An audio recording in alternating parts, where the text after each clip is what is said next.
Hello and welcome to Prep Eve. Today I have with me another successful candidate who managed to score a 7.5 in her IELTS academic test. Over to you, Varsha. Please introduce yourself. Hello, thank you for having me today. Myself Varsha, and currently a dentist, and I'm aiming to go to UK. So I required IELTS for my license examination.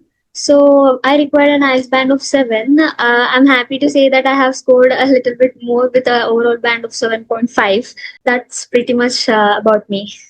That's amazing. Congratulations, a 7.5 overall, which is an amazing first time score. Can you break down your scores in all the different modules? Yeah, sure. I have scored a band of 7.5 in my listening and reading, and a band of 7 in speaking and writing. That's amazing. Congratulations once again. And could you Thank you tell so me the much. strategies you used for each and every module? I didn't go so much for listening because it was pretty much easier for me to grab the audio. So, this one trick actually worked very well for me. It is to use the instruction time, the 30-second instruction time, to just underline those keywords. It helped me a lot to not skip few words and eliminate the wrong answers. So this is the one which helped me a lot during the exam, and also to keenly listen to the audio and not to get distracted in between. So this was, I guess, this is pretty much I did for my listening, and I did at least 2 listening modules every day so that I do not lose my track. That's Okay. for listening. And when coming to reading, I used to do at least one reading every day, and I just used to skim read everything and underline keywords just for like 1 minute or two, so that I'll get a gist of the paragraph, and then I'll go. I would go to my questions and underline the keywords. And actually, it is easy because the questions are in a sequence, because you can find the answers in a sequence in the paragraph. So I utilized it. It was pretty easy, and the toughest thing for me was the match the headings types and the true or false types. But for that, when I used to just read a paragraph and go for the heading sequence wise, it helped me a lot that way. And I scored a bit much higher when I did it. And for true or false types, if you split the question and say which part is there or not there, yeah, that's pretty much about reading. Amazing. So you've given me quite a lot of details for the different types of questions.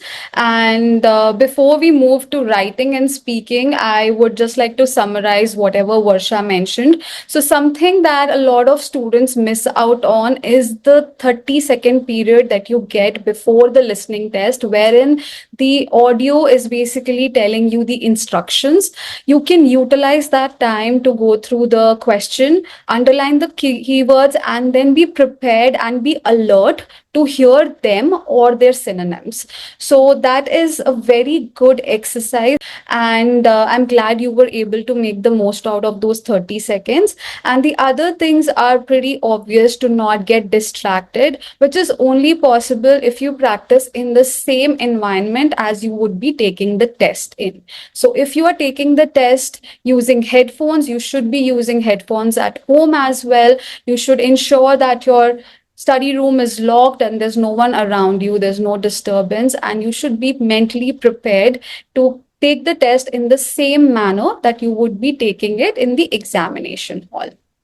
Then consistent practice is something that is super duper obvious. Whether it's listening, reading, writing, or speaking, you cannot run away from practicing. That is something that is very crucial, and you have to do it.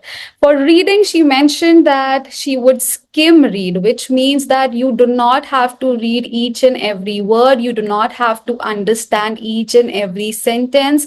If you have followed me through my YouTube channel, through all the videos that I've posted, this is something that I have have been mentioning time and again, please do not try to understand every word for your reading passage. That is total nonsense. It's not required at all. You just have to find the right answers, for which skimming, scanning, and finding the keywords would be more than sufficient.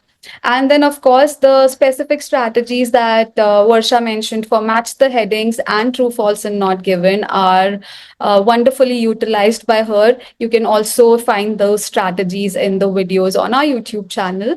And coming back to writing and speaking, how did you manage to get a 7 each in both of these modules? For speaking, I have to say my examiner was pretty much good with me, and I didn't feel like I was talking with someone who was actually interviewing me at that time. I just felt like I was doing it with my friend or something. I'm just having a normal conversation with my friend. So I would say before a speaking test, please do not have any mock test before a speaking test, and also be as calm as possible. Just feel like she's just like your friend talking, getting to know more about you, and it helps a lot, and it made me feel confident in during my exam. And I just blurted out. I don't know what I spoke with her. I just don't remember at all. I was just speaking out my heart at that time. I felt really comfortable with her, and she used to just smile. Yeah, examiners actually make you feel so relaxed, and they just give a smile. You don't have to be worried about it. Coming to writing, I would say writing was a nightmare for me, because in our university exams, we just give out the points and we do those flowchart things. We make it as minimal as possible. But when it comes to essay writing, I have to make it elaborative, and I have to make it into paragraphs. uh, I would say stick to the structure. Do the introduction, go with the body paragraphs, do your conclusions properly. Yeah, that would help a lot. Okay, so how much did you practice in case of writing, because it was a nightmare for you and you still managed to score 7? And the reason I'm emphasizing on this question is because you're not the only one. There are thousands of students out there who literally dread the writing module. Some of them are stuck at 6.5 for attempts together. So, what changed your perception about the writing test from a nightmare to something that you were able to score a 7 in? I would say that keep it as simple as possible. You do not have to use some fancy words into your essay, and it should be as relevant as possible with that. If you use some fancy word which is irrelevant, yeah, that might lose your score. How many essays or how many task ones, which would be report writings, did you practice? Yeah, I have to say I have practiced at least the two per day, two essays per day. Okay. So I used to keep a timer. I used to keep a timer like for an hour, and then I would sit for. I used to allocate 20 minutes for my report writing, and then 30 minutes for my essay writing, and then I would be in that exam like scenario at my home, and then I would practice it. So that helped me a lot. And In the beginning I didn't use the timer, because I should be able to know the exam. I should be able to write few words, because it would be tough for me to go into the exam scenario right at the first time. So I would give some time, like if I took 1.5 hours in the beginning, and then a week or 2 weeks before the exam, I shift into the exam scenario. wonderful. So it makes so much sense, and I want everybody to pay attention to what Varsha just mentioned. So you don't have to be too harsh on yourself and start timing yourself from the first day itself. That's not what we trainers suggest. And if anybody is suggesting you that, they're just going to create a lot of anxiety in you, because nobody is perfect in the beginning. So the first 1 week, or let's say even the first 2 weeks, you should just be able to understand the structure, understand how and what you need to mention in your reports or task ones, and essays and your task twos. So first try to understand the content, how you have to present it, what you need to mention in that. And once you're comfortable with the theoretical aspect of it, then you move on to the practicality of familiarizing yourself with the examination hall situation or circumstances. So then you start timing yourself. And one more beautiful thing that Varsha mentioned was that she didn't time herself with 1 hour. Initially, it was 1.5 hours. Slowly and steadily, it might have reduced to 1 hour, 15 minutes, and then 1 hour. And then you can also probably challenge yourself. I don't recommend, maybe keep it 55 minutes so that the last 5, 7 minutes you get for proofreading as well. So this is how you transition. If you start working as what she did in the last 5, 7, or let's say 10 days, if you start with that, it might be too overwhelming for you as a first timer, especially. So, these are certain tips that you should take away from today's video after watching this. And of course, practice is something you need to do. You cannot run away from it, you cannot avoid it. And if you avoid practicing, you will eventually end up taking multiple tests. So it's your choice. You either avoid taking multiple tests or you avoid the practice that comes with it. And before I let you go, I just have few more questions. One would be whether this was a paper based or computer delivered test. Mine was a paper-based exam. As I said, I'm a dentist. I don't think I'm pretty much good with the software and typing thing. So I chose a paper-based exam. Since our childhood, we are used to write things on a paper rather than on a computer. So I preferred paper-based. It's a good time for me to inform everybody watching this video that paper-based test is going to get discontinued from next month onwards. So if you're someone like Varsha who's more comfortable with the paper-based test, it's your time to start preparing and take the test before it gets discontinued.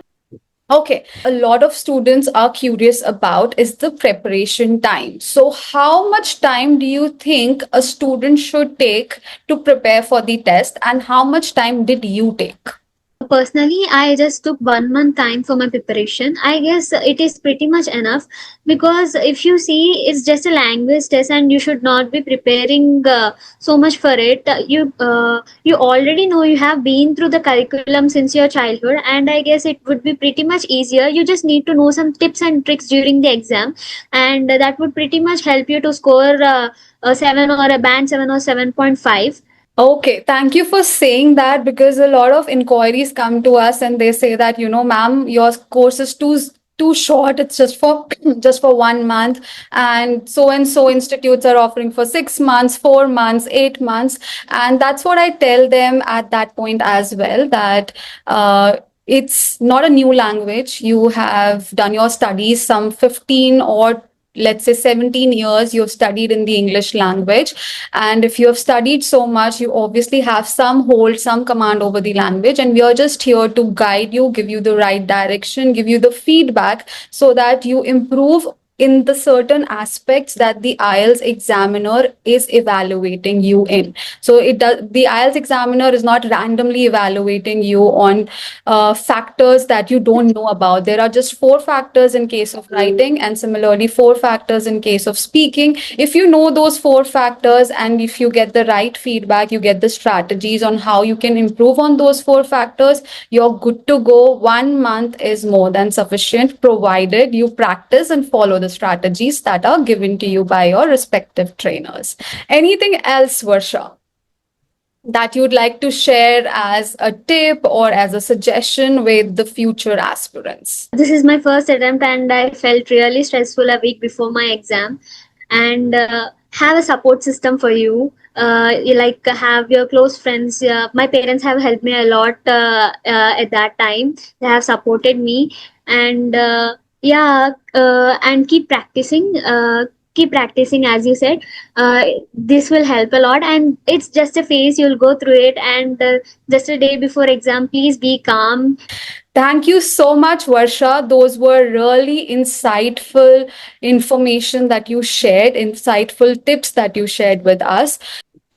Oh, thank you so much for having me today. And I would say that was a lovely chat with you. And yeah, that's all for now. Thank you.